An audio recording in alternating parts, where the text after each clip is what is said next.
ኦቦሳንጆ በመቀሌ ሬድዋንና ጌታቸው በአልጀዚራ ኢሳያስ አፈወርቂ እና ግብጽ በአፍሪካ ሪፖርት ዛሬ በጣም በከፍተኛ ሁኔታ መነጋገሪያ ሆኖ የዋለው ነገር ይሄ ነው።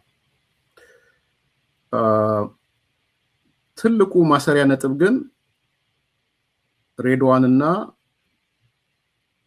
ጌታቸው ረዳ በአልጀዚራ ላይ የጻፉት ጽሁፍ ላይ አንዲት ነገር በጣም ጎላ ብላ ወጣለች። መሪ ርዕስ መሆን የሚችል ማለት ነው። በቀጣይ ቀናት ሃርድ ላይነሩ አክራሪው የህወሓት ኃይል ጦርነት ይጀምራል የሚል ማለት ነው። ይሄ ከሁሉም ነገር ለብዙዎች እንደ መሪ ርዕስም እንደወሰዱት አይቻሉ። በቀጣይ ቀናቶች ውስጥ ወደ ጦርነት ይገባል ህወሓት በነደብረጽዮን የሚመራው ህወሓት የሚለው የብዙዎች ያስደነገጠና ወይ ያስደነገጠ ነው አይደለም ሌላ ጉዳይ ሆኖ ግን በአንድ የአገሪቷ የደህንነት ኃላፊ የጸጥታና ደህንነት ኃላፊ በአንድ በአገሪቷ የምስራቅ ጉዳዮች አማካሪ የጠቅላይ ሚኒስትሩ ቀድሞ ደግሞ አብሯቸው ከቲፒኤልኤፍ ጋር የነበሩ ሁለት ሰዎች ናቸው። ሁለቱ በጋራ የጻፉት ጽሁፍ ነው። አልጀዚራ ላይ የወጣው የጌታቸውና ሬድዋን አንድ ላይ የጻፉት ጽሁፍ ነው የወጣው ሀተታ ማለት ነው።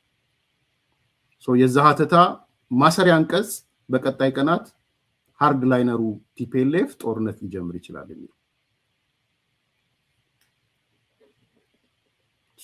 I think the core of the discussion በዚህ ዙሪያ ማጠንጠን አለበት ማለት ነው። ዝርዝሩን አነሳላችኋለሁ። ከዚህ ነገር ተነስቶ ያነሷቸውን ነገሮች እናነሳቸዋለን። በቅድሚያ ኦሉሴጉን ኦባሳንጆን ነውና ከዛ ወደ ነገር ሬድዋን ከዛ ወደዛኛው እንሄዳለን።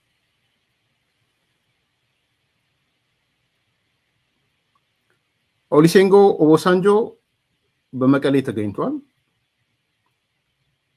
የአፍሪካ ህብረት ልዩ መልእክተኛ ኦሉሴጉን ኦባሳንጆ በህወሓትና በፌደራል መንግስት መካከል ያለውን ውጥረት ለማርገብ ያግዛል የተባለ ውይይት ለማድረግ ወደ ትግራይ መቀሌ ተጉዟል። ይህ የሰላም ልዑክ ከቀናት በፊት በአዲስ ኮምፓስ ፕሮግራም ላይ እኛ ላይ እንደምታስታውሱት እንደጠቀስንላችሁ ኦባሳንጆ በቅድሚያ የፌደራል መንግስቱን አነጋግሯል።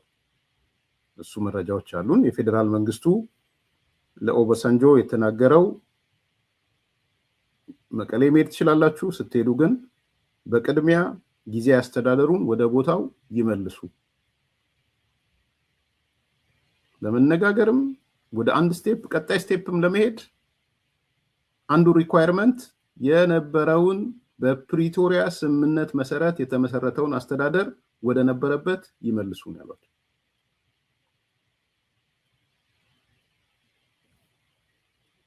ይመልሱ ነው ያላቸው።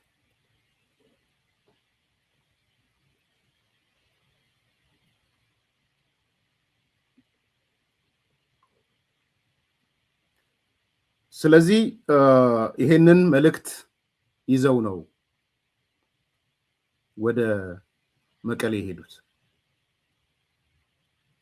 ዛሬ ደግሞ ኦሉሴጉን ኦባሳንጆ ከቡድናቸው ጋር በመሆን ወደ መቀሌ ሄደዋል።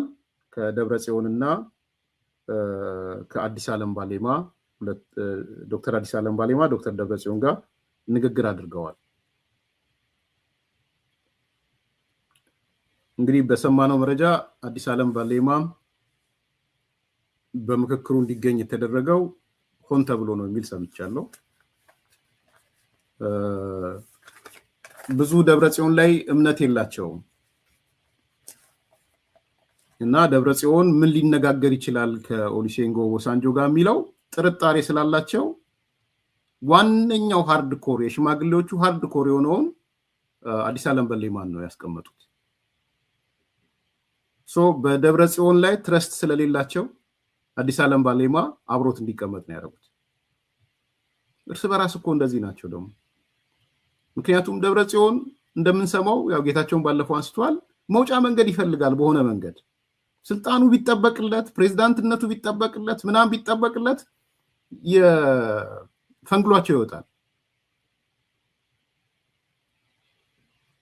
ስለዚህ ደብረጽዮንን አላመኑትም ነፈትለወርቅ ሌሎቹ ሃርድኮሮቹ ጀነራሎቹ ምናምኖቹ ይሄ ታጣቂው ጀነራሎች አላመኑትም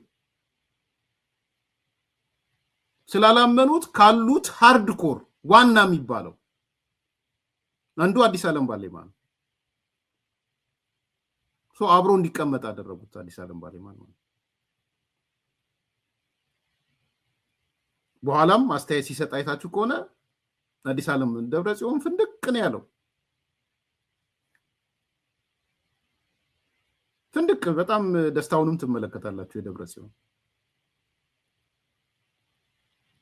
ወደ ጦርነት ለመግባት ሙሉ ዝግጅት ውስጥ ሲሪየስሊ እና አዲስ ዓለም ባሌማ ነው ያሉት በነገራችን ላይ ደብረጽዮንም አለበት ግን ይሄ ያረጀው ኃይል ትግራይ ትገንጠልም የሆነ ነገር ትሁንም ሚለው ኃይል ቀላል ኃይል አይደለም አብሮ የተቀመጠው ለዛ ነው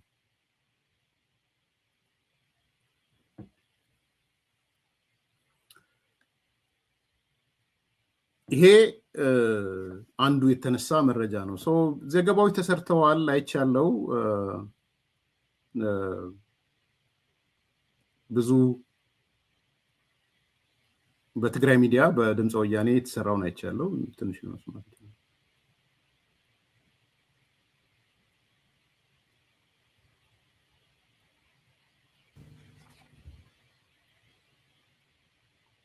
የትግራይ ፕሬዚዳንት ዶክተር ደብረጽዮን ገብረሚካኤል በአፍሪካ ህብረት የአፍሪካ ቀንድ ልዩ መልእክተኛ ኦሉሴጉን ኦባሳንጆ የተመራ የልዑክ ቡድን በጽህፈት ቤታቸው ተቀብለው አነጋግረዋል። ልዑኩ በትግራይና በኢትዮጵያ መንግስታት መካከል ያለውን አሁናዊ ሁኔታ መሰረት በማድረግ ከዶክተር ደብረጽዮን ገብረሚካኤልና አምባሳደር ዶክተር አዲስ ዓለም ባሌማ ጋር ተወያይቷል። ስለ ውይይቱ እንድምታ የተናገሩት ኦሉሴጉን ኦባሳንጆ ውይይቱ በትግራይና በኢትዮጵያ መካከል ያለውን ውጥረት ተረጋግቶ ወደ ፖለቲካዊ ውይይት ለማምራት ዓላማ ያነገበ መሆኑን በመግለጽ ከዶክተር ደብረጽዮን ጋር በነበራቸው ቆይታም ደስተኛ መሆናቸውን ተናግረዋል። A reconnection, a revisit, and the purpose is to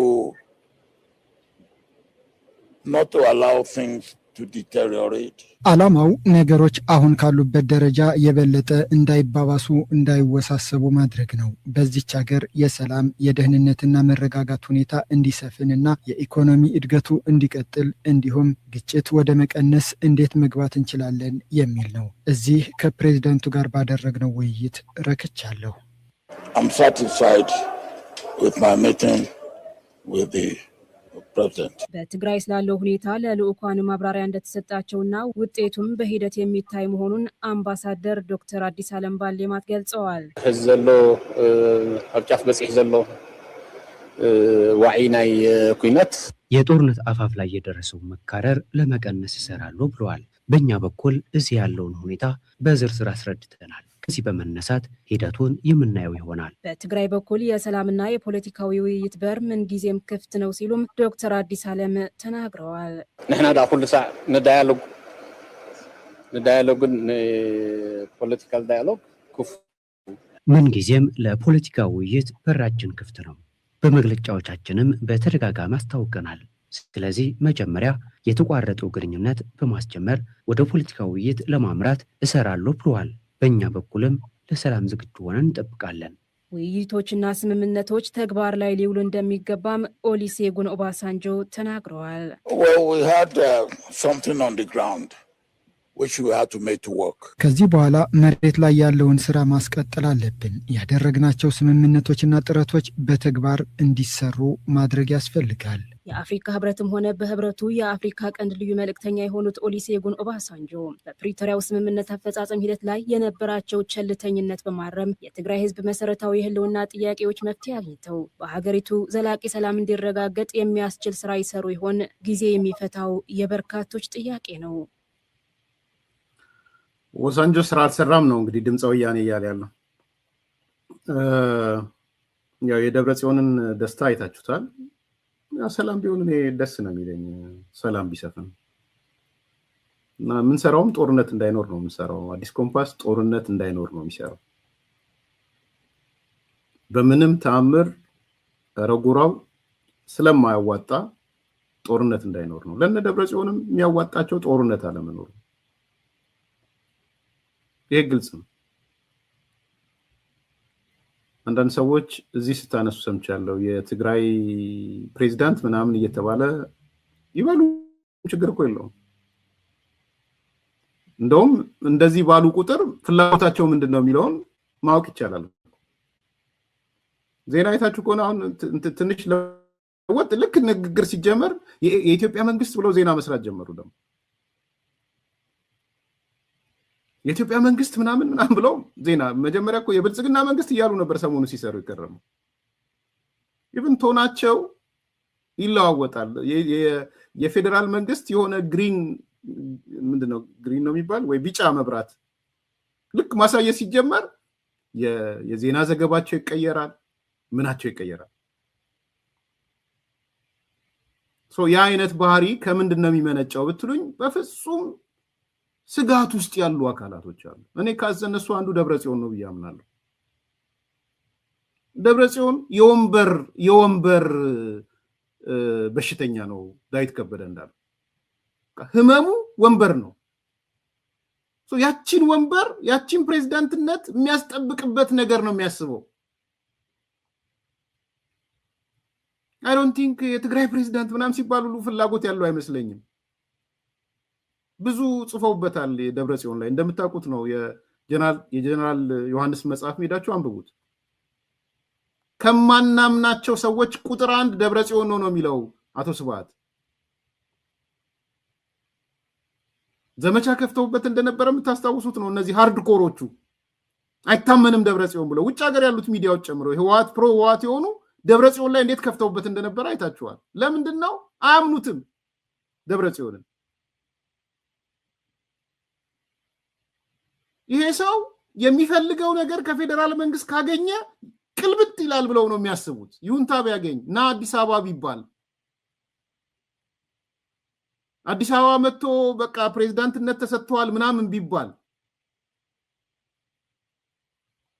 ቶታሊ ደብረጽዮን እንደ ጌታቸው ረዳ ይሆናል ይሄን በደንብ ነው የሚያውቁት ኦኬ በደንብ ነው የሚያውቁት አሁን እዚህ ጋር ያለው ቁም ነገር ምንድነው የአፍሪካ ህብረት ወደ ትግራይ መሄዱ ትክክል ነው ምንም ጥያቄ የለውም ሁለተኛ ሄዶ ማናገሩም አሁን አንዳንድ ሰዎች ለምን ይሄዳሉ አፍሪካ ህብረት ምናም ሲሉ አይቻለው ኖ እንደሱ አይነት ነገር አይሰራም መሄድ አለባቸው አሜሪካም ኮኔ ትሂድ ሲሄዱ ግን በፌደራል መንግስት ደረጃ ግልጽ መሰመር ያለባቸው ቀይ መስመሮች መሰመር አለባቸው ማኔ ባለ መረጃም ኢቭን አዲስ ኮምፓስ ከ4 ቀን በፊት ነግሬያችኋለሁ ፌደራል መንግስቱ የቀለበሱትን ጊዜያዊ አስተዳደር ወደ ነበረበት ይመልሱ ወደ ቦታው ይመልሱ ነው ያለው ነገ ከነጎዲያ ልንሰማው እንችላለን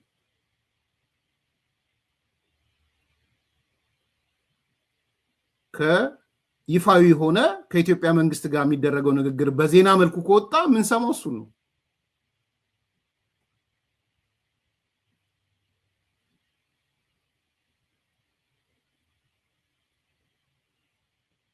ይሄ ትልቅ ቁም ነገር ነው ማለት ነው ሁለተኛ አምባሳደር አዲስ ዓለም ባሌማ ያነሳው ነገር አለ ምን ጊዜም ለፖለቲካ ውይይት በራችን ክፍት ነው እኛ ማለት ለሰላም ዝግጁ ነን ፌደራሉ ነው ፕሪቶሪያውን የጣሰው ጥሶብን ጥቃት ፈጸመብን ከበባ ፈጸመብን በወረራ ስር ያለው ህዝባችን እየተሰቃየ ነው የተፈናቀሉት በሽታና ረሃብ ላይ ናቸው።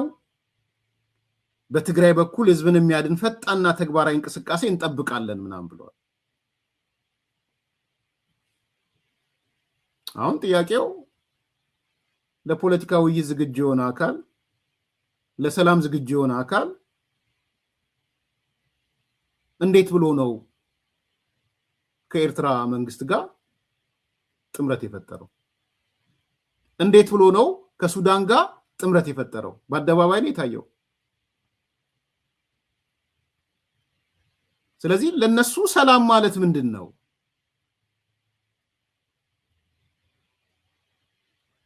ይሄ ነው ትልቁ ጥያቄ። ምን ጊዜም ለፖለቲካ ውይይት አሁን ቲፒኤልኤፍ እነ ደብረጽዮን አንድ ባህሪ ዴቨሎፕ አድርገዋል። ያቺ ባህሪ ምንድናት? የሆነች ነገር ይፈጽማሉ። ከፈጸሙ በኋላ እንደራደር፣ እንወያይ፣ እኛ ማለት ለሰላም ዝግጁ ነን ምናምን ይላሉ። የተለመደ ማለት ነው። በዚህ ደረጃ በግልጽ የተነገራቸው እንደሆነ ነው ማምነው። የማቀውም ምናልባት የውስጥ ንግግራቸውን ባንሰማም ጊዜ ያስተዳደሩ መልሱ ነው ሊሆን የሚችለው። ይሄ አንደኛው ነው። ከዛ በማስከተል የሬድዋንና ጌታቸው ረዳ በአልጀዚራ ነው ሁለተኛው። ጌታቸው ረዳና ሬድዋን የጋራ ጽሁፍ ወይም ሀተታ አቅርበዋል። ዋነኛ መነጋገሪያ ሆኗል። ይሄ ዋነኛ መነጋገሪያ የሆነ አጀንዳ ከነሱ ውስጥ ጎልቶ የወጣው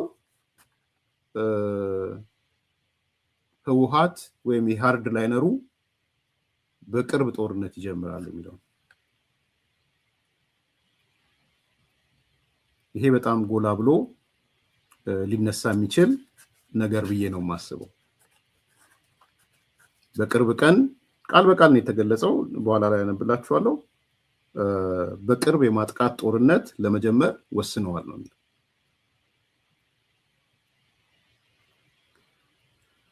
has decided to launch an offensive against the federal government in the coming days. ስለዚህ በሚቀጥሉት ቀናት ውስጥ የማጥቃት ስራ፣ የጦርነት ስራ ለመስራት ተዘጋጅቷል የሚለው ነው። ይሄ ነው but I think core point ይሄ ነው የሚመስለኝ። ዘርዘር ያለውን ጽሁፍ ግን ምናልባት ላላነበባችሁ ሰዎች ወይም ለአዲስ ኮምፓስ ቤተሰቦች የተወሰነ ጊዜ ወስጄ ላንሳላችሁ። ይሄ የጋራ ጽሁፍ ወይም የጋራ ሀተታ ደስ ብሎኛል። ጌታቸውና ሬድዋን አንድ ላይ ሆነው የሚስማሙበትን ሐሳብ ጽፈው ስንመለከት ትልቅ ነገር ነው። እስቲ አስቡት፣ የዛሬ 5 ዓመት አካባቢ በዛኛው ወገን ያ ጦርነት ላይ፣ በዚህኛው ወገን ይሄ ጦርነት ላይ ነበረ። እሳትና ጠላት የሚባባሉ የነበሩ ናቸው። ኢትዮጵያ እኮ አንዳንዴ ትንሽ ገራሚ ናት እኮ ኢትዮጵያ። እውነት አንዱ አንዱን በስም ማጠልሸትም በጦርነትም ቢያገኘው ሊገለው ምናምን የሚል ሰዎች የነበሩ ናቸው። ከዛ ደግሞ ደቡብ አፍሪካ ሲሄዱ አንደኛው ባንደኛው ወገን አንደኛው ባንደኛው ወገን ሆኖ ሲጠዛጠዙ የነበሩ ናቸው። በኋላ እንሰማለን ይደባደባሉ ብለው ፈርተዋቸው ሁሉ እንዴት አራርቀው እንዳስቀምጧቸው እንደነበር። ስለዚህ ተቃራኒ ወገን ሆነው ሲደራደሩ የነበሩ ናቸው። ሁለቱን ሲምቦሊክ ብናረጋቸው ጌታቸውም ሬድዋንም መጨረሻ ላይ ፊርማውንም የፈረሙት ሁለቱ ናቸው። የተቃራኒ ጎራው ነው ማለት ነው። ዛሬ ዘመን ተቀየረና ለሁለት ቁጭ ብለው የሚስማሙበት የጋራ መጣጥፍ አዘጋጁ። ኢትዮጵያ እንዲናት ባይዘው እኔ ኢትዮጵያዊነት ማለት ለኔ ይሄ ነው። ሌላ ትርጉምም የለኝም። በቃ ኢትዮጵያዊነት ይሄ ነው። ሌላ ቦታ ይሄ የለም ያልኩ አይደለም፣ ማት ይኖራል።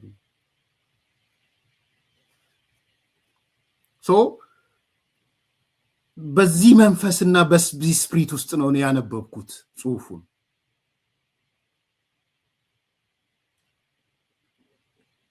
በደንብ እንድትረዱ ማለት ነው።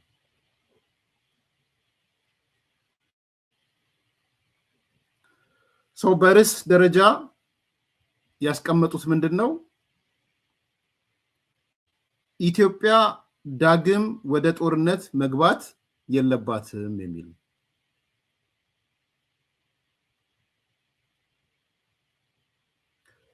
ኢትዮጵያ must not be dragged back into the war ነው የሚለው።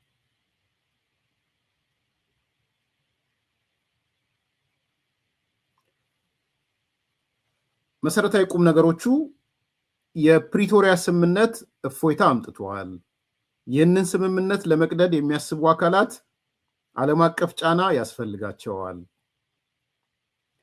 ለኢትዮጵያ ሰላም የህልውና ጉዳይ ነው። ህወሓት ለአዲስ ጦርነት ራሱን አዘጋጅቷል። በቅርብ ቀን ጦርነት ይጀምራል።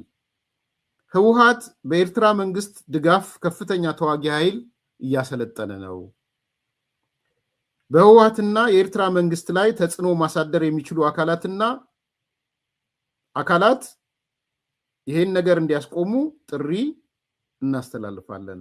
አለበለዚያ ጦርነቱ ቀጠናዊ ይዘት ይኖረዋል፣ አፍሪካ ቀንድም ያተራምሳል የሚል መሰረታዊ ነጥቦቹ እነዚህ ናቸው የተጠቀሱት። ታሪካዊ ዳራዎቹን አስቀምጠዋል። ለምሳሌ ታሪካዊ ዳራ ላይ ፕሪቶሪያ በሄድን ሰዓት ታዛቢዎቹ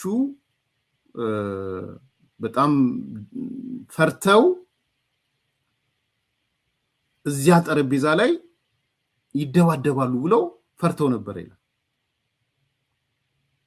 ይቧቀሳሉ፣ እርስ በራስ ወንበር ይወራወራሉ። በቃ ያለው ይሄ የጥላቻው ሌቨር አንገሩ በቃ ኤክስፔክት ያደረጉት አሜሪካኖቹም እነ ኦሊሰንጎም እነ ኬንያው ኬንያታም ሌሎቹም አውሮፓ ህብረትም በቃ ይደባደባሉ። ስለዚህ ርቀት እናስቀምጣቸው ነው የነበረው።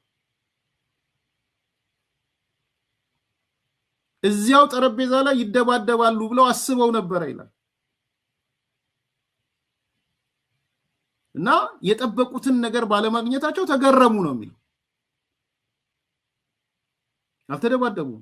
እነ ጻድቃን እነ ጌታቸው ባንድ ወገን ተቀመጡ፣ እነ ሬድዋን እነ ሌሎቹ ደግሞ በሌላ ወገን ተቀመጡ። በስነ ስርዓት ተከራከሩ ከሚጠብቁት በላይ። እንደውም የቋንቋ ለውጥ ሁሉ አረጉ። የድርድሩ ቋንቋ እንግሊዘኛ ይሆናል ተብሎ ሲታሰብ አይ ቲንክ እነሱ በአማርኛም ተነጋገሩ። ይሄን ነግረውናል ከዚህ በፊት። እሱን እንደ መንደርደሪያም ከተውበታል።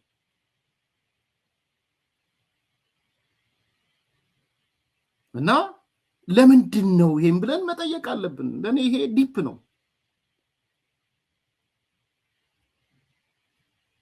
ኢትዮጵያዊነት ምለው ይሄንን ነው። ሌላ ነገር አይደለም። ኢትዮጵያዊነት ይሄ በጣም በጣም በጣም ጥልቅ ነው፣ መመርመር ያለበት ማለት ነው። ስንጋደል ጠላት ስንባባል ሂድ ከዚህ ስንባባል ስንደፋፋ ስንሰዳደብ ኖረን የሰው ህይወቱ ምኑም አልፏል። ከዛ በኋላ አይ ድርድር ያስፈልጋል ሲባል ደግሞ በዲሲፕሊን ስትደራደር ምን ማለት ነው?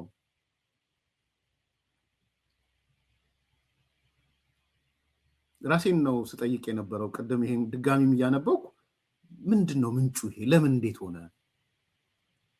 የራሳችሁን የቤት ስራ ስሩ። አስተያየት ካላችሁም ጻፉ።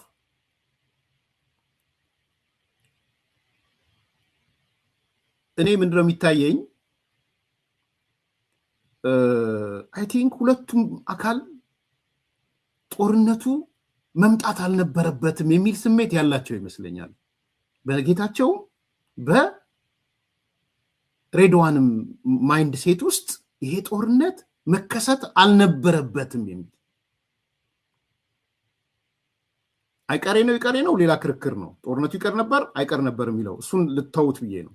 ጌታቸው ረዳ አይቀርም ነበር የሚል መከራከሪያ ስላለ እሱን ልተውና ጦርነቱ ግን መካሄድ አልነበረበትም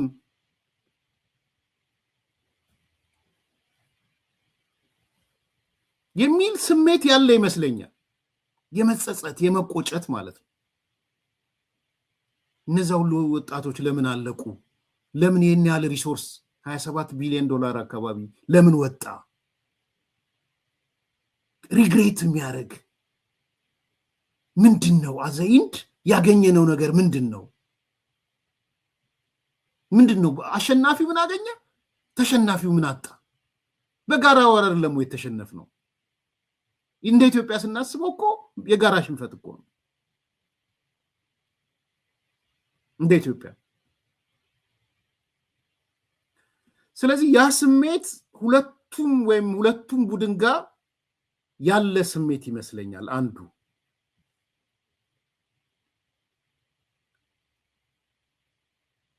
ሁለተኛ ከውድመቱ በተጨማሪ አስፈላጊ ነበር አልነበረም ከሚለው በተጨማሪም እንግዲህ እነዚህ ሰዎች ጓደኛሞች ናቸው። አንዳንዴ እንዴት በጣም እንዴት እንደሚዘገንን እኮ ስታስቡት ሬድዋን ጌታቸው የነገረንን ልጥቀስና ሬድዋን የመጨረሻዎቹ ቀናት ቲፒኤልኤፍን ለመለመን ይሁን ወይም ለማግባባት መጨረሻ ሄደው ሬድዋን ነው እንደሰማን። ሬድዋን ሲሄድ ቲፒኤልኤፎቹ አንቀበልም ነው ያሉት፣ ዘርበል ነው ያሉት። ይሄ ለታሪክ በጣም መቀመጥ ያለበት እንትን ነው፣ ምስክርነት ነው። በነገራችን ላይ አንቀበልህም ብለውት 10 ቀን የተቀመጠው ጌታቸው ጋር ነው።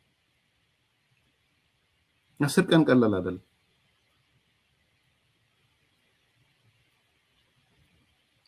እኔ ምናልባት በሬድዋን ውስጥም በፍጹም የጦርነት አላወራሁትም። በዚህ ጉዳይ ማውራት እችላለሁ ግን አላወራሁትም።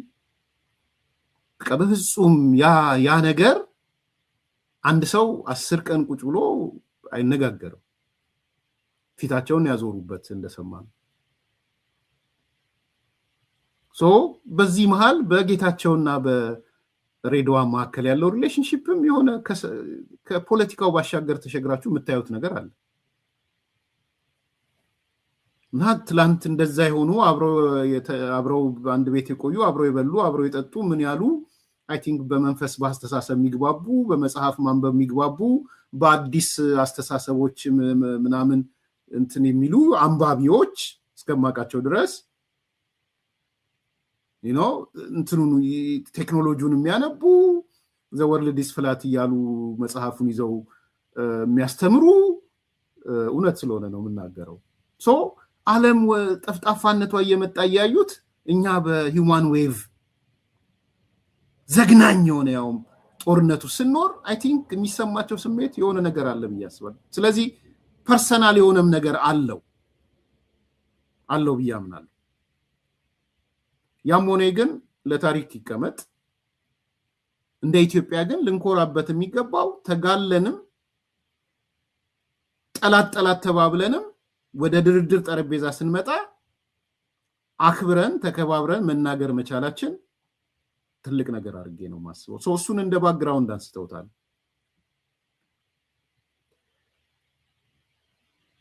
ከዛ ይቀጥላሉ። ሁለተኛ ያነሱት የፕሪቶሪያ ስምምነት በርካታ ኢትዮጵያውያን ያስደሰተና እፎይታ የሰጠ ቢሆንም ያላስደሰታቸው ግን ነበሩ ብለው ጽሁፋቸው ላይ በጋራ አስፍረዋል። 3 ኃይሎች በዋናነት አላስደሰታቸውም ይላል። ፕሪቶሪያ ስምምነት በርካታ ኢትዮጵያውያን እፎይታ ሰጥቷል፣ አስደስቷል፣ እንደ እረፍት ነው ያየው ህዝቡ። ግን 3 አካላት በስምምነቱ ተበሳጩ ነው ጽሁፍ። እነዚህ 3 አካላት እነማን ናቸው? አንደኛው የኤርትራ መንግስት ነው፣ ኢሳያስ አፈወርቂ ማለት ነው። በጽሁፋቸው ያለው ነው የምናገረው። ሁለተኛው ጽንፈኛው ህወሓት ነው፣ እሱም አልተደሰተም ነው፣ ሃርድ ላይነር ሲሏቸዋል እነሱ። ሶስተኛው የፋኖ ሚሊሻ ነው፣ ጽንፈኛው የፋኖ ሚሊሻ ነው ያሉት እነሱ። እነዚህ አካላት በፕሪቶሪያ ስምምነት ደስታ አልተሰማቸውም ነው ብለው ጀስቲፋይ ያደርጋሉ ለምን ደስታ እንዳልተሰማቸው በጽሁፋቸው ላይ።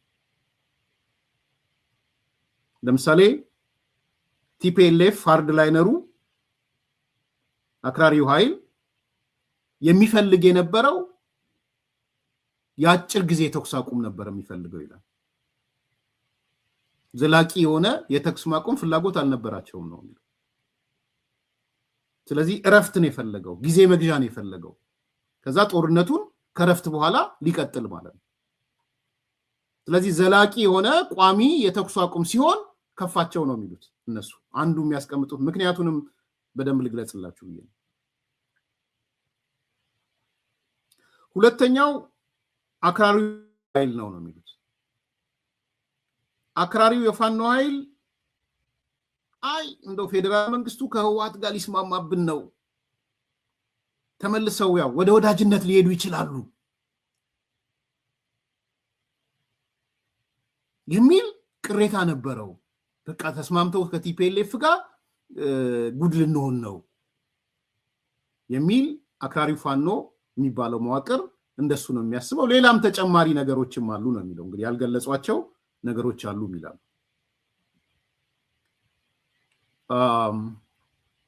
አይ ቲንክ እዚህ ነገር ላይ አንዳንዶች አስተያየት ሲሰጡ አይቻለሁ። የትክክል አይደለም ምናምን እያሉ ራሳችሁም ከሆነ ወዳጆቼም ስለሆኑ አንዳንዶቹ የጻፉልኝም ስላለ ማለት ነው። ስም ሌላ ጊዜ ውይይት ላይ ያመጣቸዋለሁ።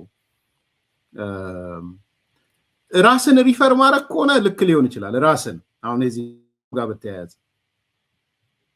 እኔም ግን የማውቀው ለምሳሌ እኔ ያለፍኩበትን ባይ ፋኖ ወይም የፋኖ ጽንፈኛ ደጋፊ ነኝ የተባለው አካል አንዱ እኮ ጸብ የገጠምነው ፕሪቶሪያና ክብር አናክብር በሚለው ላይ እኮ ነው የነበረው ጸብ። ይሄ እኮ ነው የነበረው ጸብ እኮ። ከዛ ቀጥሎ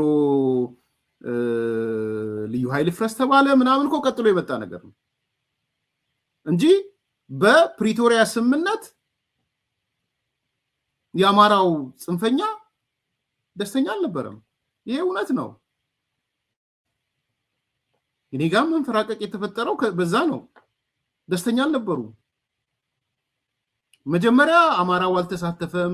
ከዛ ቀጥሎ ታስታውሱ ከሆነ ለአማራው ሰው መደብን፣ 7 ሰው መደብን፣ 8 ሰው መደብን። ዶክተር ደሳለኝ ጫኔ፣ ጀነራል ተፈራ ማሞ፣ ማን ነው የሚባለው እዚህ ውጭ ሀገር ያለው ትሪፕል ኤ ምናምን የሚል ጀመሩ። መጀመሪያ ጦርነቱ የተካሄደው በፌደራል መንግስትና በህወሓት መካከል ነው፣ አማራው እንዴት ይገባል? የመወከል ጉዳይ ከሆነ ደግሞ በብልጽግና ውስጥ ያሉ አማሮች አሉ ሲባሉ አኮረፉ። እኔም ፐርሰናሊ መጀመሪያ አካባቢ እንደ አማራ ወኪል ቢገባ የሚል ስሜት ነበረኝ፣ አንጸባርቅ ያለው። ያ ስሜት ግን በምንም ተአምር የፕሪቶሪያ ስምምነት ይሰበር አይደለም እያልኩ ያለው አላልኩም። የፕሪቶሪያ ስምምነት እንደተጠበቀ ሆኖ ሽንቁሩን እናስፋው፣ እንደውም የጻፍኩት ጽሁፍ ሽንቁሩን እናስፋው የሚል ነው። ወደ ኦነግ ሸኔ የሚሄድ ወደ ሌሎቹ የሚሄድ። ስለዚህ የአማራው ጽንፈኛ ኃይል ዘረኛው ሃርድኮሩ እኔ እስከማውቀው ድረስ በፕሪቶሪያ ስምምነት ደስተኛ አልነበረም። ሌትስ ፎርጌት ፕላን ኤ ፕላን ቢ የሚባለው ለጊዜው ልተወውና ግን ራሱ ጀነራል ተፈራ ማሞ ወጥቶ ፕላን ኤ ፕላን ቢ ነበረን እኮ አለ አይደለ? አንዳንድ ቅር ያላችሁ ሰዎች ላንሳላችሁ ብዬ ነው፣ በውስጥ በኩል ስለላካችሁልኝ ነው። ይኸው ፋኖን ብለው ደስተኛ አይደለም አሉ። ማን ነው? የትኛው ነው መረጃ ማስረጃ እንዳላችሁት? ኢቭን ጀነራል ተፈራ ማሞ ወጥቶ ፕላን ኤ እና ፕላን ቢ ነበረን እኮ ሲል ነበር። ስለዚህ ከልዩ ኃይል መፍረስ ከምናምን በፊት በፕሪቶሪያ ስምምነት ላይ ስምምነት አልነበረም፣ ደስተኝነት አልነበረም። የምን ሰላም የሚባል ቃል እኮ ሰላም የሚለው ቃል ራሱ እኮ ሌላ ትርጉም እኮ ነበረው። እኔ እኮ ስለ ሰላም ፕሮግራም አዘጋጅቼ እኮ ፐርሰናሊ ፕሮግራሙ እኮ ከአንድ በላይ እንዳይተላለፍ እኮ በኤዲቶሪያል በነበሩ ሰዎች እኮ ተደርጓል። ያ በአማራ ዘረኛው ውስጥ ጽንፈኛው ውስጥ ፕሪቶሪያ የሚባል ስምምነት ጥላቻ ነበረ። ይሄ እውነት ነው፣ ለታሪክም መቀመጥ ያለበት ነው። ይጎዳል አይጎዳም ፕሪቶሪያ ሌላ ጉዳይ ሆኖ የሚጎዳ ነገር ካለ ነቅሳ አውጥተህ ይጎዳኛል፣ እሱ ትክክል ነው። የሚጎዳኝ ነገር አለ፣ በዚህ ስምምነት ውስጥ የምጎዳበት ነገር አለ፣ ማህበረሰባዊ ቅሬታም ተቃውሞም ቢነሳ ትክክል ነው። ኢንጀነራል ግን የአማራ ዘረኛው ኃይል ጽንፈኛው በፕሪቶሪያ ስምምነት ደስተኛ አልነበረም።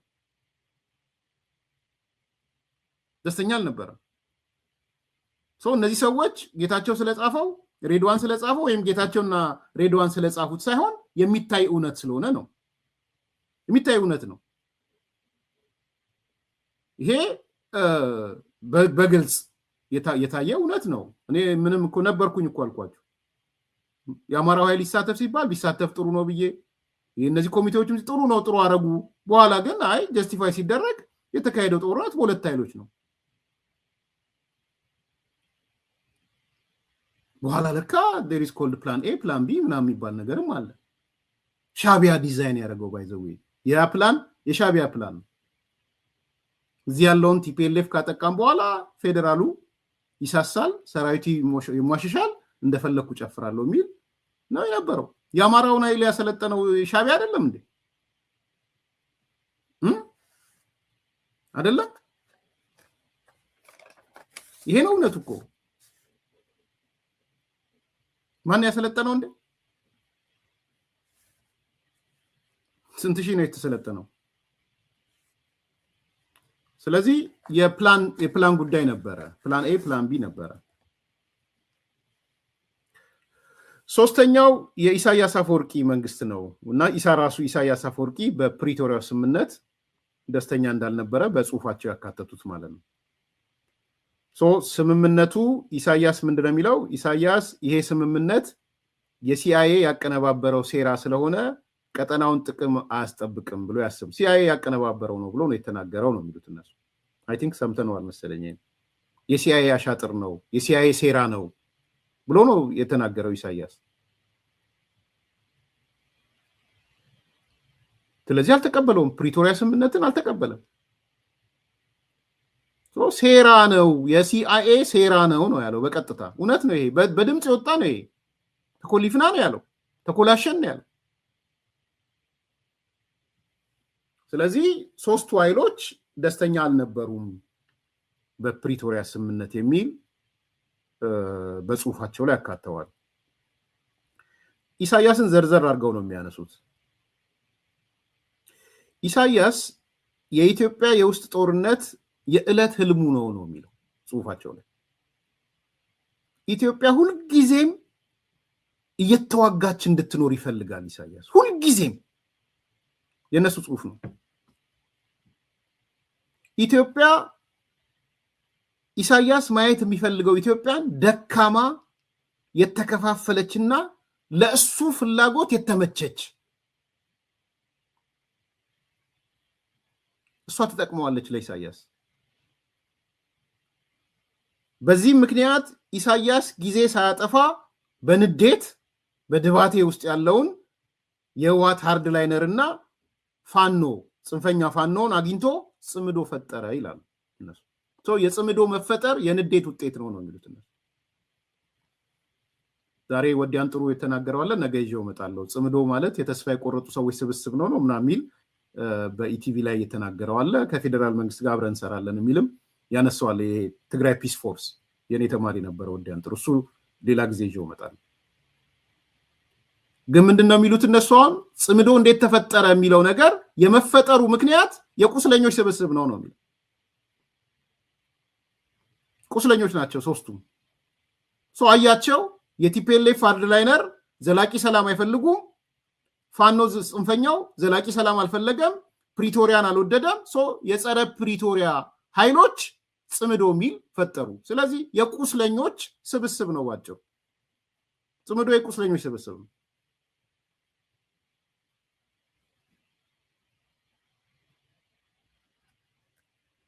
በአሁን ሰዓት ይህ የጽምዶ ኃይል በመቀሌ፣ በአስመራ፣ በሱዳን እየተገናኘ ለጦርነት እየተዘጋጀ ነው የሚል የሬድዋን እና የጌታቸው ጽሁፍ የጋራ ጽሁፍ ያሳያል። ከዛ ቅድም ያልኳችሁ ነው። እሱም በደንብ ባነበው ደስ ይለኛል። ቃል በቃል የህወሓት ሃርድ ላይነሮች በቅርብ ጊዜ የማጥቃት ጦርነት ይጀምራሉ። በአስመራ የሚታገዙት የህወሓት ሃርድ ላይነሮች በቅርብ ቀን የማጥቃት ጦርነት ይከፍታሉ። ኦፌንሲቭ የሆነ በፌደራል ገቨርንመንት ላይ ለመክፈት በቅርብ ቀን ይመጣሉ ነው ያለው።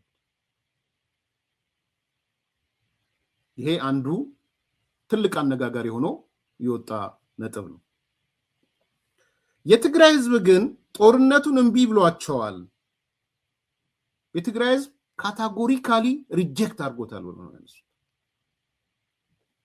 የጦርነት አጀንዳ በትግራይ ህዝብ ዘንድ አጀንዳውን አይደለም። ይሄ እንግዲህ ከዛ ቀጥሎ የዓለም አቀፍ መንግስታት ሌሎች አካላት ርብርብ አድርጉ የፕሪቶሪያ ስምምነት ወደ ነበረበት እንዲመለስም ወይም ሰላም እንዲዘን የሚመለከታቸው አካላት ይሄን አድርጉ፣ አለዛ ቀጠናውም ቀውስ ውስጥ ይገባል ወዘተ ወዘተ የሚል ማሳረጊያ አለው ማለት ነው። ሶ ሳመራይዝድ ባረገው እኔ 4 ነጥቦችን ሳመራይዝድ አደርጋለሁ ከነዚህ ጠቅልል ብባል ማለት ነው። አንዱ መጠቅለያ ነጥቤ በቅርቡ ጦርነት ለመጀመር ይሄ ሃርድ ላይነር ተዘጋጅቷል፣ በቅርቡ ጦርነት ይጀምራል የሚለው ነው ዋናው። ቅድም እንዳልኩት ከደህንነት ኃላፊ ነው የመጣው። ይሄ ከውጭ የአፍሪካ ቀንድ አማካሪ የመጣ ነው፣ ፕላስ እነሱ ውስጥ የነበረ ሰው። አንደኛው እሱ ነው። ሁለተኛው የዚህ ጦርነት ዋነኛ አቀንቃኝ የጡት አባት የኤርትራ መንግስት ነው የሚለው ነው። ኢትዮጵያ እንድትበጠበጥ ሰላም እንዳይሰፍን እያደረገ ያለው የኤርትራ መንግስት ኢሳያስ አፈወርቂ።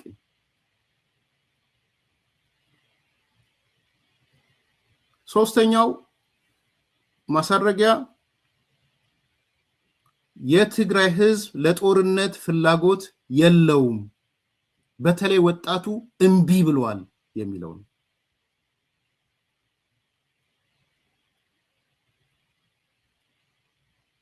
አራተኛው ማሳረጊያ ህወሓት አሁን የፈጸመ ያለው አደገኛ ድርጊት አፈሳ ወዘተ የሚባለው ትግራይን ሌላ የነጻነት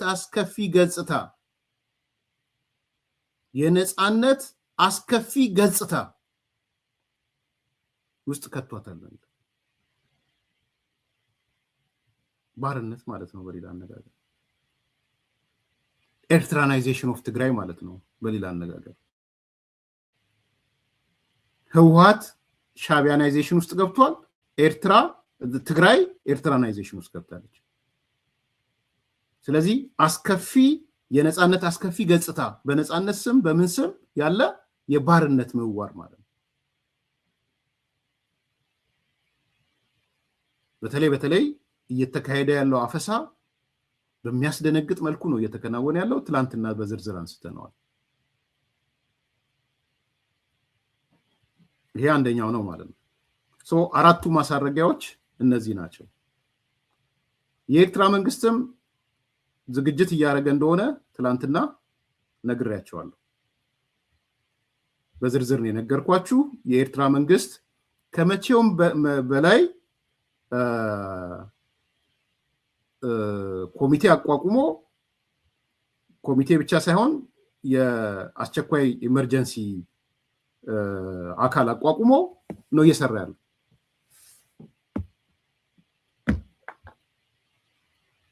ይሄንን እንደ በድሮ መንገድ መፍታት አንችልም፣ እየመጣብን ያለው አደጋ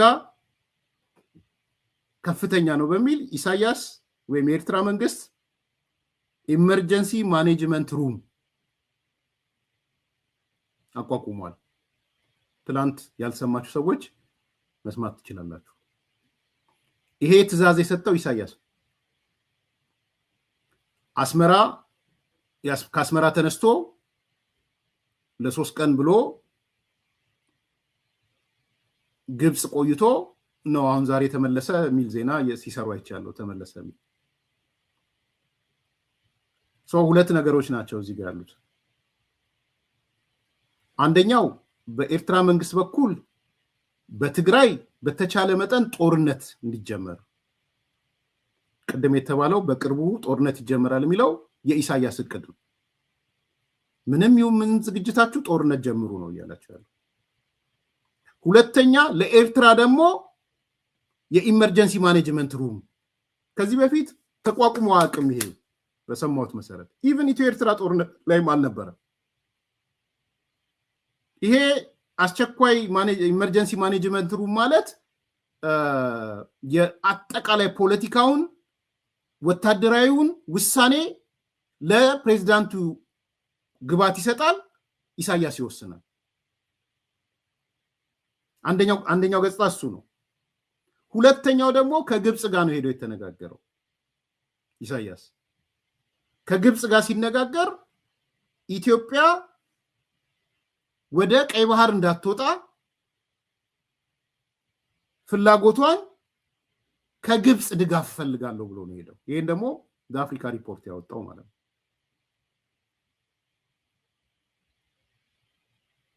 ግብጽ ድጋፍ እንድትሰጠው።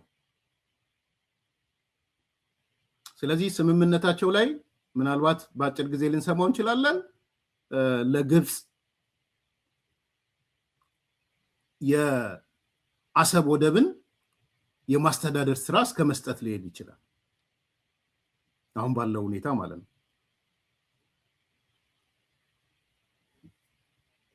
ስለዚህ አሁን ያወጡት የጋራ መግለጫ ከቀይ ባህር ከሚያዋስናቸው አገሮች ውጪ ሌላው አካል አይመለከተውም የሚል የጋራ መግለጫ ወጥተዋል። ግብጽና ኤርትራ ማለት ነው፣ ወይም ኢሳያስና አልሲሲ ማለት ነው። በጣም እኮ እንደው አሁን ኢሳያስ ጋር የተጣበቁት ሰዎች ምን እንደሚሰማችሁ አላውቅም እውነት ለመናገር። ይሄ ስኖት አባውት የኢትዮጵያ መንግስት ወይ ጠቅላይ ሚኒስትሩ ወይ ምናምን ብልጽግና አይደለም። አሁን ኢሳያስ የምትሉት እግሩ ስር የወደቃችሁት ሰውዬ ግብጽ ጋር ሄዶ ኢትዮጵያ የምትባል ሀገር ወደ ቀይ ባህር መውጣት የለባትም ብሎ ተስማምቶ ሲመጣ እንቅልፍ ትተኛላችሁ?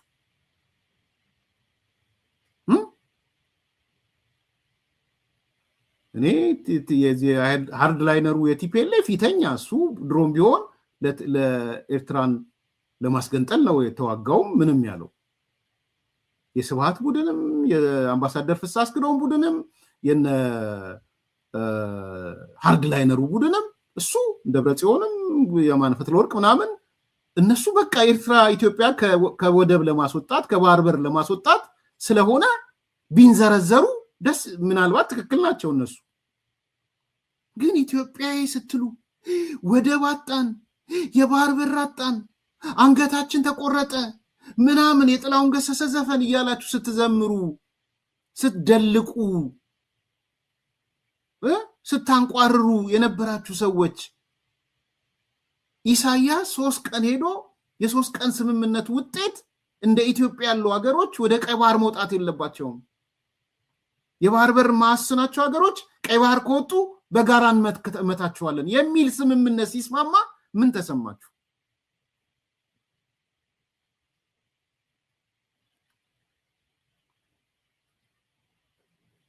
ትፈጽመዋለች አትፈጽመውም ግብጽ ሌላ ጉዳይ ነው። እሱ ፋይናንስ አላት፣ ኢትዮጵያን መረበሽ ትችላለች፣ እየረበሸችም ነው። በህዳሴ ግድቡ ከ15000 ሰው በላይ ህይወት እንዲጠፋ ያደረገች ናት። ቀላል እንዳይመስላችሁ፣ ቀላል ቁጥር አይደለም። ባሰበችው ቢሆን ኖሮ ዛሬ ታላቁ የህዳሴ ግድብ ተግባር ላይ አይውልም ነበር። በሱ ተሸንፋለች። ዛሬ ግን የሽንፈቷ ውጤት ኢትዮጵያ የባህር በር መውጣት የለባትም። እሺ ነገ እናንተ ስልጣን ላይ ብትመጡ ምንድነው የምታደርጉት? የኤርትራ መንግስት ሰዎች በግልጽ ነው፣ እኔ ሁሌ ነው ማለት በጣም ስለሚዘገነኝ ሁሌ ያነሳለሁ። የማስታወቂያ ሚኒስትሩ እኮ 1 ሚሊዮን ዓመት በቀጣይ 1 ሚሊዮን ዓመት ኢትዮጵያ የባህር በር አትወጣም እኮ ነው። 1 ሚሊዮን ምድር ትኑር አትኑር ሁሉ አናውቅም። የባህር በር አስፈላጊ ነው አስፈላጊ አይደለም we don't know። 1 ሚሊዮን ዓመት የሚቀጥለው 1 ሚሊዮን ዓመት እኛስ ካለን ድረስ ኤርትራም ሆነ ሌላው ኢትዮጵያን ወደ ባህር በር እናስወጣትም ነው ያለው። ምን አይነት ህሊና፣ ምን አይነት ጭንቅላት፣ ምን አይነት ሰውነት ነው ያላችሁ? እኔ ለእናንተ ነው የምጠይቃችሁ። ይሄን ጥያቄ ነው የምጠይቃችሁ። ቲቦር ናጄ ዛሬ ያነሳዋል አይቻለሁ። በግብፅና በኤርትራ መካከል ያለው ሪሌሽንሺፕ ምንም የጋራ የወዳጅነት የመበልጸግ የማደግ አይደለም ነው ያለው ቲቦር። እኔ ሙሉ ለሙሉ ነው የምገዛው። ማሳደግ ቢሆን ኖሮ ግብፅ ታሳድጋት ነበር ኤርትራን። የትኛውን ነው የምታሳድገው? the only relationshipቸው ግብፅ ከአባይ ግድብ ጋር የተያያዘ፣ ኤርትራ ከባህር በሩ ጋር የተያያዘ ነው። እሱ ነው ሪሌሽንሺፓቸው አለ። nothing more nothing less ነው ያለው ቲቦር ናጄ ዛሬ ጻፈው ላይ ይቻላል። ስለዚህ ሁለቱን ያገናኛቸው የጥላቻ ጥግ ነው ያስገናኛቸው። ኢትዮጵያን መጥላት ነው ያገናኛቸው። መንግስትን መጥላት አይደለም፣ የኢትዮጵያን መንግስት መጥላት አይደለም። በሁለቱ መካከል ቅንጅት እንዲኖር ያደረገው። ስለዚህ አንዱ የአፍሪካን ሪፖርት ያነሳው ነጥብ አስመራ ግብፅን ጠየቀች ብሎ ነው ያወጣው። ግብፅን ስትጠይቅ ኢትዮጵያ ወደ ባህር በር እንዳትወጣ ማለት ነው እና በጋራ ሲስማሙ ከባህሩ ውጪ ያለ አካል አይመለከተውም። ኬንያ ዩጋንዳን ያለቻትን ስሙ። የዩጋንዳው ፕሬዝዳንት ልክ አይደለም፣ ያው ብዙ ርቀት ላይ ከባህር በሩ ብዙ ርቀት ያለ አካል ትክክል አይደለም ምናምን ብሎ ሙሴቪኒ ሲወጣ የኬንያው ፕሬዝዳንት ወጥቶ እንደ ወንድሞቼ ዩጋንዳዎች ኑ ያለ እናንተ ምን ልሆን ነው? እኔ ይሄ የአጭር ጊዜ ትዝታችን አይደለም። ዩጋንዳ ፕሬዝዳንቱ የኢትዮጵያን እንቅስቃሴ የማይተው መሰለኝ። ሲያዩም ያው ኢትዮጵያ ሁሌም ፒዮነር ናት፣ ለእንደዚህ አይነት ነገር ሞዴል ናት። ሙሴቪኒ ተናገረ። ወጥቶ ሲናገር የኬንያው ፕሬዝዳንት ና ወንድሜ ና ባቡሩንም እንዘርጋው ና እንትኑንም እናርገው፣ እንዴ ለእናንተ ለወንድሞቼ ያለንኩኝ ለማን ነው? የኬንያው ፕሬዝዳንት መልስ ነው። ያውም የኪሎ ሜትር ርቀቱን አስቡት። በዩጋንዳ እና በኬንያ ፖርት መሃል የደረቅ እንትኑን መሬቱን አስቡት። እኛን ደግሞ አስቡን ከአሰብ የራቅንበትን ማለት ነው። ኢፍትሃዊ በሆነ መንገድ ምን አይነት የጥላቻ ጥግ ቢኖር ነው? ለዚህ ጥላቻ ጥግ አገርህን አሳልፈህ ትሰጣለህ። ከዛ ኤክሲዜ ኮዝ አብይ ነው ኮዝ ምናምን እያልክ ታሳብባለህ። ኦኬ አብይን አስወገድ፣ ከአንተ መንግስት ሆንክ በለስ ቀና አይቅናህ ለዘላለም ግን ቀና ስልጣን ላይ ስትቀመጥ 1 ሚሊዮን ዓመትም ቢሆን ኢትዮጵያ የባህር በር ለአትወጣም ላለ አካል ምንድነው መልስ?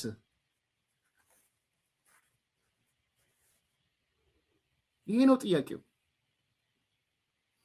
ስለዚህ አንዱ የኤርትራ መንግስት እያደረገ ያለው ከግብፅ ጋር ሄዶ አላይ የማረግ 3 ቀን ቆይታው በዋናነት ከዛ ጋር የተሳሰረው። በሱ ብቻ ግን አልረካም። ደንግጧል ኢሳያስ። ስለደነገጠ ከዚህ በፊት አቋቁሞት የማያውቀውን ኢመርጀንሲ ማኔጅመንት ሩም የሚባል ነው ያቋቋመው። ይሄ ኢመርጀንሲ ማኔጅመንት ሩም 11 ጀነራሎች ያሉበት ነው። የተለያየ ተቋም ደግሞ በጣም የገረመኝ ኦፊሶቹ ምኖቹ በብዛት የሚመሩት ሲቪል ይመስላሉ፣ በጀነራሎች ነው የሚመሩት። ኤርትራ ግን ምን አይነት እንትን ያጋጥማት በእውነት።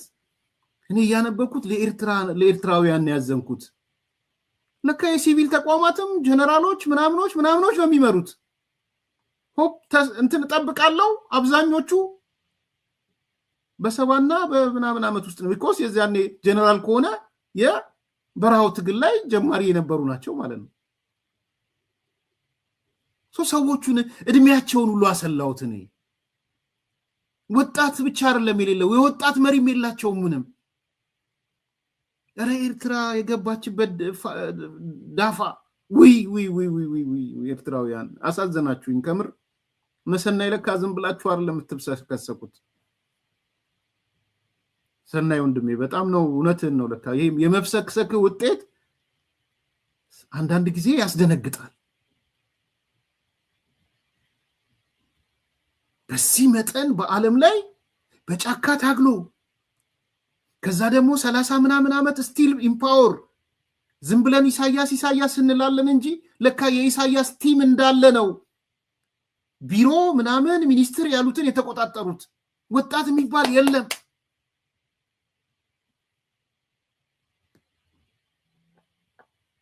እና እንዳለ ጀነራሎች ዝም ብሎ እንዳይመስላችሁ ኢመርጀንሲ ማኔጅመንት ሩሙ ከሰባት ተቋማት ነው እንግዲህ ተቋማት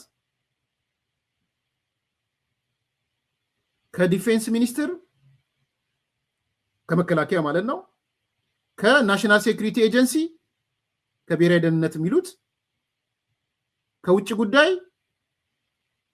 ከሀገር ውስጥ ጉዳይ ከማስታወቂያ ሚኒስቴር ከንግድና ኢንዱስትሪ እና ከፓርቲ ጽህፈት ቤት ይሄንን የያዘ ኤመርጀንሲ ማኔጅመንት ሩም ነው ያዘጋጁት አስቸኳይ ግብረ ኃይል ማለት ነው ይሄ ለጦርነቱ የሚዘጋጅ ለትግራይ ለህዋቶቹ ባካፕ የሚሰጥ ጦርነት እዛም ከመጣ ውሳኔ የሚወስን ትላንት ነግሬያችኋለሁ ስሙ ነው ኦኬ ቶሎ ፈጠን አድርጌ ልነግራችሁ ይችላል ከምሳሌ ጀነራል ፊሊጶስ ወልደ ዮሐንስ ሜጀር ጀነራል ረመዳን ኦስማን ብርጋዴር ጀነራል አብርሃም አደም ብርጋዴር ጀነራል ኢዮብ ሃሊባይ ብርጋዴር ጀነራል ሐዱሽ ኤፍሬም ብርጋዴር ጀነራል ፍጹም ገብረህይወት ብርጋዴር ጀነራል ተክሌ ክፍላይ እነዚህ የአስቸኳይ ግብረ ኃይሉ ቡድን አባላቶች ናቸው ከናሽናል ሴኩሪቲ ብርጋዴር ጀነራል አብርሃ ካሳ ብርጋዴር ጀነራል ስሞን ገብረ ድነት የሚባሉ ናቸው ስንት ቆጠራችሁ እስካሁን 9 ጀነራሎች ማለት ነው ከዛ ቀጥሎ ከሚኒስትሪ ኦፍ ፎሬን አፌርስ ኦስማን ሳላህ ሚኒስትሩ ማለት ነው አምባሳደር ብርጋዴር ጀነራል ኢሳ አህመድ ስንት ጀነራል ቆጠራችሁ 10 ከዛ ከሚኒስትሪ ኦፍ ሎካል ገቨርንመንት ከሀገር ውስጥ ጉዳይ ማለት ነው ብርጋዴር ጀነራል አብዱላሂ ሙሳ ስንት ጀነራል ቆጠራችሁ ከዛ ሚኒስትሪ ኦፍ ኢንፎርሜሽን የማነ ገብረ መስቀል ከትሬድ እና ኢንዱስትሪ ሚኒስትር ናርዲሽ ሳላህ ከፓርቲ ጽህፈት ቤቱ የማነ ገብሬክ የማነ እና ሀጎስ ገብረህይወት እነዚህ ናቸው ሶ ሩሙ ምንድነው የሚያደርገው ወይም ኮሚቴው ጦርነቶቹን ምኖቹን በተለይ በዋናነት በትግራይ የሚደረገውን ጦርነት የሎጂስቲክ የምናምን ድጋፍ ያደርጋል ጦርነት ወደሱ ከመጣ ለፕሬዝዳንት ውሳኔ የሚጠቅም ነገር የሚሰጠው እሱ ነው ሶ ከሞላ ጎደል ኮማንድ ፖስት ነው ማለት ነው ኮማንዲንግ ሩም ነው ማለት ነው እንደ ኦፕሬሽን ሴንተር እንደ ሲቹዌሽን ሩም የሚያገለግል ማለት ነው ስለዚህ አድራጊ ፈጣሪዎቹ እነዚህ ናቸው ለኢሳያስ ግባት ይሰጡታል ማለት ነው ሄቪሊ ሚሊተሪ ነው ሴኩሪቲ ነው ፖለቲካል ዌይት ያለው ነው ማኔጅ ሜጀር ክራይሲስ ይላል ክራይሲሱን ዋናውን የጦርነቱን ሰርክሎች the state of the warንም የሚመራው ይሄ ቡድን ነው ማለት ነው ይሄ በኤርትራ ታሪክ ታይቶ አይታወቅም ምናልባት በኢሳያስ የማሰብ እንትን ላይም ጥያቄ ውስጥ ገብተው ሊሆን ይችላል የኔ ያደራጁት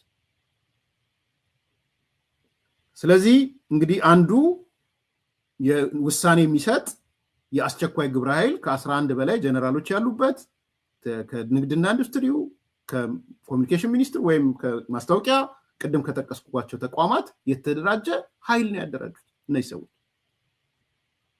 ይሄንን አደራጅተው ነው እየመጡ ያሉት ይሄ ኃይል ቅድም እንዳልኳችሁ ሁለት ተግባር ነው ያለው ይሄ ቡድን በአንድ በኩል ትግራይ ቶሎ ጦርነት የነ ደብረጽዮን ቶሎ ጦርነት እንዲጀምሩና ድጋፍ የማድረግ ስልጠና የመስጠት ማሰልጠኛ ተቋማትን ትግራይ ውስጥ ማቋቋም እንደ ሳዋ ያሉ ማሰልጠኛ ተቋማት የሚተዳደሩት በእነዚህ ሰዎች ነው በነገራችን በጣም ይገርም እኮ ስምምነት ትግራይ ውስጥ የሳዋ ማሰልጠኛዎች ይከፈታሉ እየተከፈቱም ነው ዳዊት ከበደም ሲያነሳ ሰምታችኋል አራያ አምሳያ የሆኑ የሳዋ ማሰልጠኛዎች ማለት እነዛን ሳዋ ማሰልጠኛዎች የሚመሩት እነዚህ ቅድም ያልኳችሁ የአስቸኳይ ጊዜ ሩም ውስጥ የተደራጀው ኃይል የኤርትራው ኃይል እኔ ለትግራይ ሊቃን ነው በጣም ያዘ ለትግራይ ወጣቶች ሁለተኛው ይሄ ኃይል ከትግራይ ጦርነት ቀጥሎ የኢትዮጵያ ውስጥ ያለውን ብጥብጥ ከመምራት ቀጥሎ ጦርነት ወደ ኤርትራስ ቢመጣ የሚለው የሚወስን አካል ነው ማለት ነው ስለዚህ ግብረ ኃይል ወደ መቋቋም ምናምን የተሄደበትን ነገር ነው የምታዩት እና በጥቅሉ ስናየው ያው ጦርነት መጣው ያለ ነው የኢትዮጵያ መንግስት በቂ ዝግጅት አድርጓል ብዬ አምናለሁ በተቻለ መጠን ጦርነት ለማስቀረት ነው በቂ ዝግጅት የሚደረገው በምንም መንገድ እኛ እዚህ ረጎራው ፍለጠው ቁረጠው ለምንድነው ጦርነት ማጀምሩት አለቀለት ከሌ አላለቀለት ከሌ የሚለውስ መግባት አንፈልግም ኢትዮጵያ ውስጥም ይሁን የኤርትራ ጉዳይ በሰላምና በሰላም መንገድ ከትግራይም ያለው መፈታት ይችላል የሚል እምነት አለን ዋነኞቹ ደንቃራዎች ኤርትራ ኢሳያስ አፈወርቂ የሚባል ነው ብዬ ነው ማምነው እኔ ኢሳያስ ከተወገደ ድረስ ኮሚቴ ያቋቁም ግብረ ኃይል ያቋቁም ሻቢያ ይኑር ምን ይኑር ሪፎርም ያደርጋል ብዬ አምናለሁ ሻቢያ ራሱ ለሰርቫይቫሉ ስለዚህ ትልቁ ደንቃራ የዚህ ሁሉ ደንቃራ ኢሳያስ አፈወርቂ ነው ብዬ ነው ማለት ለዚህ ሁሉ የቀጠናው የማተራመስ ስራ ውስጥ ኢሳያስ ነው ያለው ኮሩ ሁሉም ሰው ርብርብ ማድረግ ያለበት የኢሳያስ አፈወርቂ ማዱሩ እንዲሆን ነው የማዱሩ ጣፋንታ እንዲደርሰው ቢያንስ ኢሳያስ አፈወርቂ የቬኔዙዌላ ሞዴል እንዲመጣበት ማድረግ ወይም ደግሞ የራሱ ሰዎች የራሱ አመራሮች ኤርትራውያን ከዚህ ውጪ ሰውዬ ምን አተረፍን ምን አገኘን ብለው ርብርብ የሚያደርጉበት ስለዚህ ኢሳያስ እስካለ ድረስ ሰላም አይኖርም የምታዩት የሱዳን ብጥብጥ ኢሳያስ ነው ያስፈጸመ ለግብጾች ያስፈጸመላቸው ያለው ኢሳያስ ነው የነዚህ የኤርትራ ወጣቶች የትግራይ ወጣቶችን የቀጠረ ለሱዳን አልቡርሃን እየሰጠ ያለው የኤርትራ ነው በኤርትራ በኩል ነው የሚያልፉት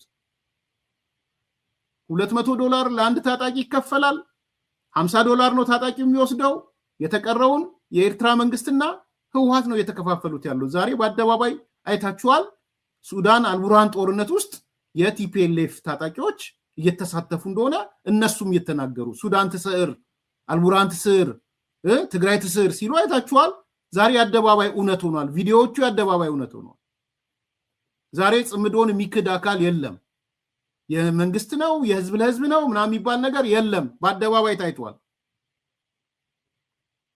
ስለዚህ ኢሳያስ የሁሉ ነገር ምንጭ ነው የሁሉ ነገር እውነቴን ነው የምላችሁ ኢሳያስ ከተነቀለ ያቀጠና አንጻራዊ በሆነ መንገድ ሰላም ያገኛል ሁሉም ሰው ርብርብ በኔ እምነት ማሽሞንሞን ሳይሆን ከኢሳያስ ጋር አቶ ኢሳያስ ድርድር ፕሬዝዳንት ኢሳይ ምናምን ሳይሆን ኢሳያስ መነቀል አለበት የአሜሪካ መንግስት ውሳኔ ምሱ ነው የሚመስለኝ ከምንሰማቸው ነገሮች የአሜሪካ መንግስትም እንደዛ አይነት ውሳኔ ወሰነ ይመስላል ዝርዝሩን ነገር ለጊዜው ልቆይ ስለዚህ ይሄ ሰው ከዛ አካባቢ ካልተገላገለን ሰላም ይመጣል ብዬ አላስብም የራሱን ሳይኮሎጂን ብታዩት ኢሳያስ እኔ ሰሞኑን